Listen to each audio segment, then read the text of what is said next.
కొంతమంది వ్యక్తుల జీవితాలలో తండ్రి యొక్క రెండవ వివాహం అనేది చాలా ప్రతికూల ప్రభావాలని చూపిస్తూ ఉంటుంది.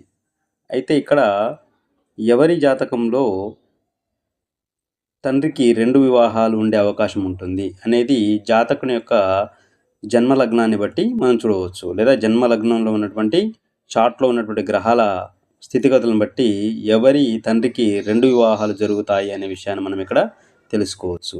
అది ఎలాగా అన్నప్పుడు జాతక చక్రంలో లేదా జ్యోతిష్ శాస్త్రంలో తండ్రికి కారకత్వం వహించే గ్రహం రవి. అదేవిధంగా వివాహానికి కారకత్వం వహించేటటువంటి శుక్రుడు. చంద్రుడు కూడా కారకత్వాన్ని తీసుకుంటాడు.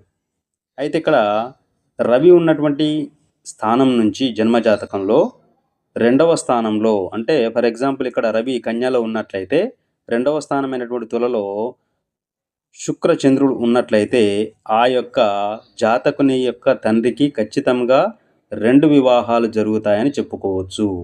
అది ఎప్పుడు జరుగుతుంది అన్నప్పుడు రవి యొక్క గ్రహ దశలో కానీ శుక్ర చంద్రుల యొక్క అంతర్దశ దశాకాలాల్లో కానీ ఆ యొక్క వ్యక్తికి తండ్రికి రెండవ వివాహం అనేది జరుగుతుంది.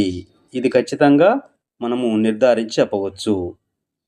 తద్వారా ఆ వ్యక్తి జీవితంలో కొన్ని అనూహ్య మార్పులు అవి సక్రమమైనవి కావచ్చు, లేకపోతే నెగిటివ్ మార్పులు కానీ చోటు చేసుకుంటాయి తండ్రి యొక్క వివాహం ద్వారా.